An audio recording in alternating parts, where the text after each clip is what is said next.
آج دیکھیے ہم مائیں بچوں کو باپ کی کتنی اطاعت سکھاتی، اکثر تو چھپی چھپی سیاست چل رہی ہوتی ہے کہ باپ سے کاٹ کے بچوں کو صرف اپنا بنا لیا جائے، اور خاص طور پر اگر اختلاف ہو جائے. ہم تو یہ تربیت کر رہے ہیں اپنے بچوں کی. اس کے بعد اسی نسل میں آگے آئیے، رسول اللہ صلی اللہ علیہ وسلم کا نکاح حضرت خدیجہ کے ساتھ ہوتا ہے. مالدار ترین خاتون کس قدر اپنے شوہر کو پہچانتی کہ جب آپ کو وحی ملتی ہے اور آپ غار حرا سے آتے ہیں کس کیفیت میں ہے، کون سہارا دیتا ہے، کون آگے بڑھ کر تھام لیتا ہے، کون حوصلہ بڑھاتا ہے. ہم عورتوں کے تو حوصلے اتنے کم ہیں کہ الٹا دوسروں پہ بوجھ بن جاتے. اور وہاں جب آپ صلی اللہ علیہ وسلم کانپ رہے ہیں تو کہتی ہے کہ آپ کمبل اوڑھ لیجئے. فقالت خدیجہ کلا واللہ ما یخزیک اللہ ابدا انک لتصل الرحم وتحمل الکل وتکسب المعدوم وتقر الضیف وتعین علی نوائب الحق. ہرگز نہیں، اللہ آپ کو کبھی رسوا نہیں کرے گا.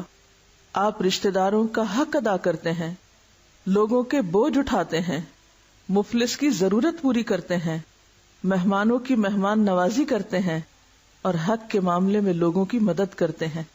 تو جس شخص کے اندر یہ خوبیاں ہوں، اللہ تعالیٰ اگر اس کو آزمائے بھی تو اس آزمائش میں اس کو ذلیل و رسوا نہیں کرے گا. وہ آزمائش اس کے لیے درجات کی بلندی کا ذریعہ بنے گی. حضرت خدیجہ کی ساری زندگی میں جو بہت اہم حصہ مجھے نظر آیا اور جو میرے دل کو بہت ہی چھو گیا، وہ ان کی زندگی کا وہ حصہ ہے جسے آپ آخری حصہ کہہ سکتے ہیں، جب اہل اسلام پر مصائب کے پہاڑ ٹوٹ پڑے تھے. آپ سب جانتے ہیں کہ مکی دور کے آخری حصے میں مشرکین نے مل جل کر ایک فیصلہ کیا اور پھر ایک صحیفہ تیار کیا، یعنی ایک ڈاکیومنٹ لکھا گیا اور اس کو انہوں نے خانہ کعبہ کے اندر لٹکایا تھا.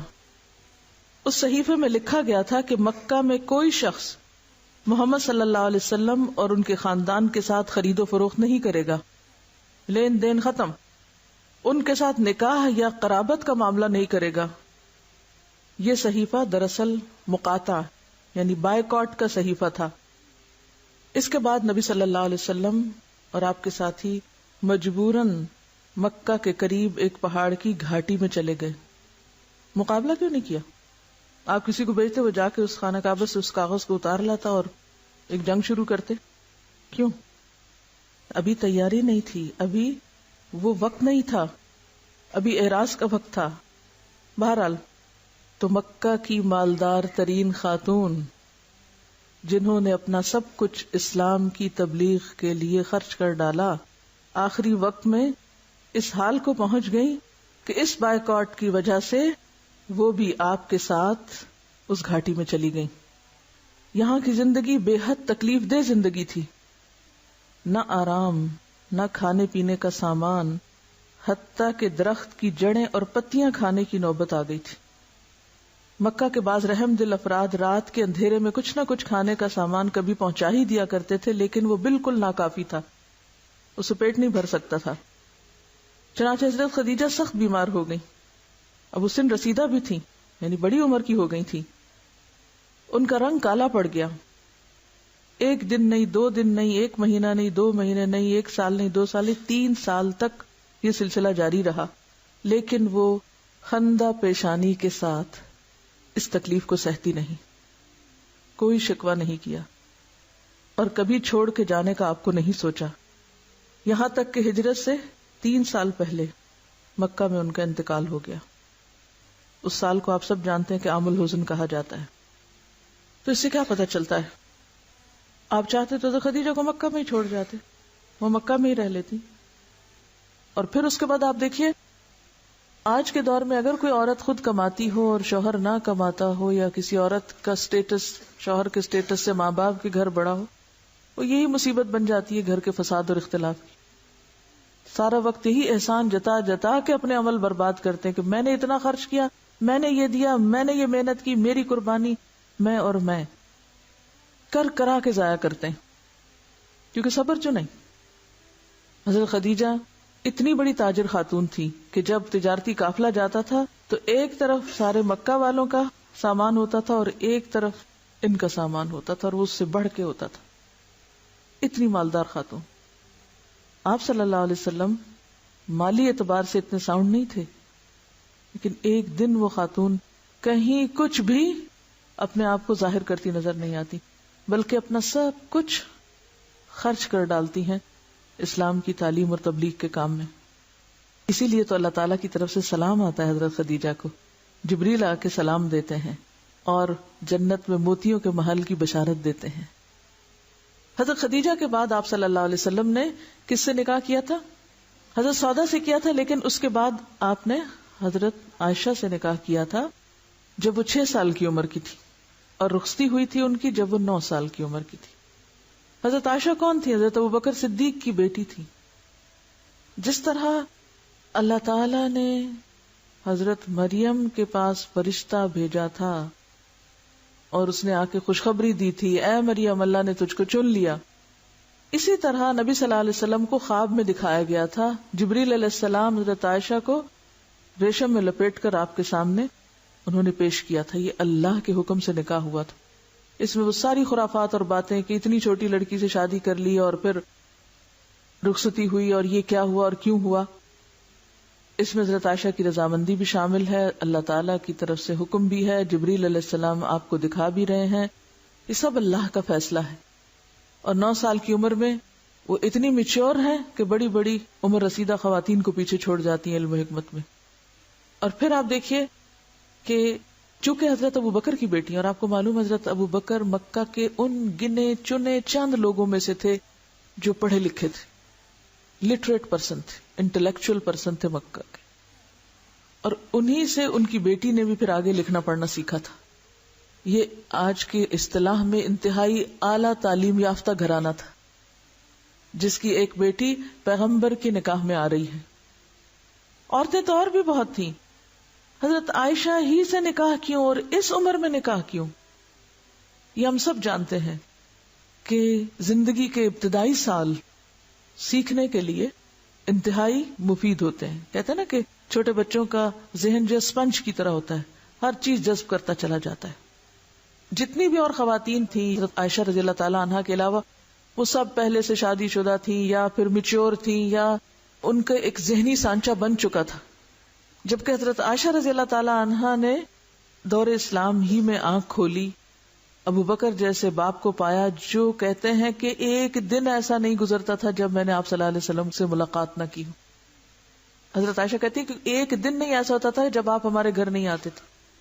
دن رات حضرت ابوبکر صدیق اور حضور صلی اللہ علیہ وسلم کی ایک طرح سے رفاقت تھی، اور وہ اپنے باپ کے ساتھ آپ صلی اللہ علیہ وسلم کے سارے طریقوں کو دیکھ رہی ہیں، سارا دور ان کے سامنے ہے.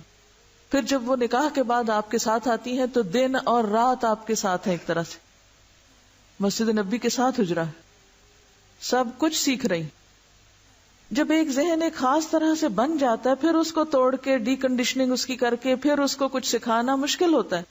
اور ایک بچہ ایک خاص انداز میں بچپن سے ہی سیکھتا چلا جاتا ہے تو جتنا وہ یاد رکھ سکتا ہے، جتنا وہ محفوظ کر سکتا ہے، اور پھر صرف دن کو نہیں رات کو بھی تہجد کے وقت، جیسے ایک حدیث میں آتے حضرت عائشہ کہتی ہیں کہ آپ صلی اللہ علیہ وسلم فجر کی سنتوں کے بعد اگر میں جاگ رہی ہوتی تھی تو مجھ سے بات کر لیتے تھے، اگر میں نہیں جاگتی تھی تو پھر آپ لیٹ جایا کرتے تھے. تو وہ آپ کا ایک انٹلیکچوئل پارٹنر بھی تھی.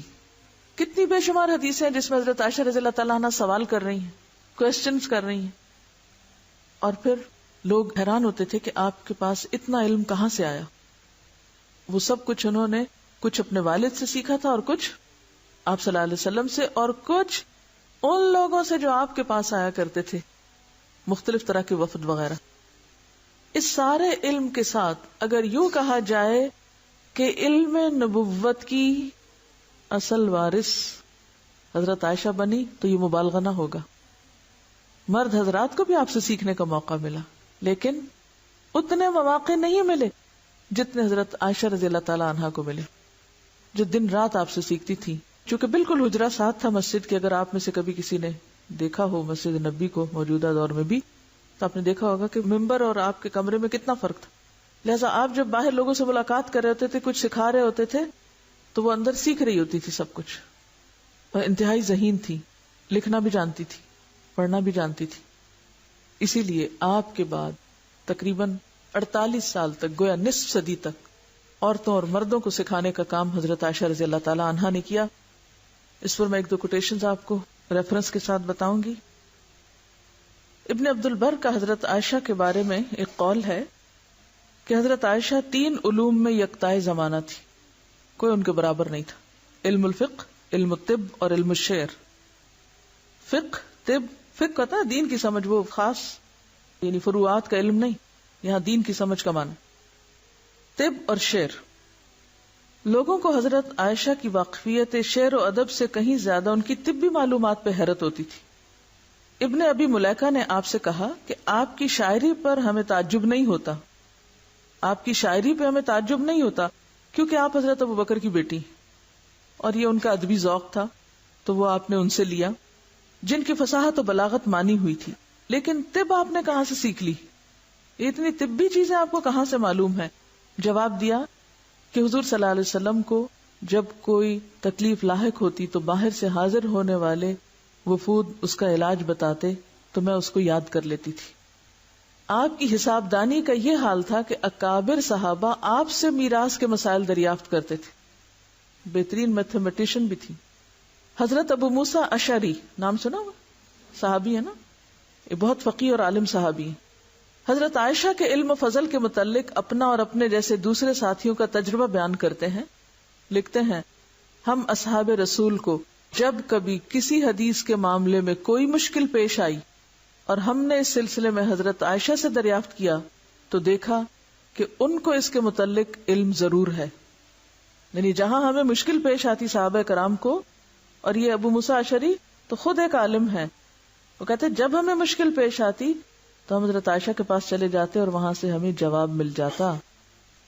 پھر اسی طرح عروہ بن زبیر وہ کہتے ہیں، میں نے حضرت عائشہ سے زیادہ قرآن اور فرائض، حلال اور حرام، شعر و ادب کی تاریخ اور ان کے حسب نسب کو جاننے والا کسی اور کو نہیں پایا. ویڈیو کے نیچے سبسکرائب کے بٹن پہ کلک کریں، بیل کے آئیکن پہ کلک کیجئے تاکہ ہر نئی ویڈیو کی نوٹیفیکیشن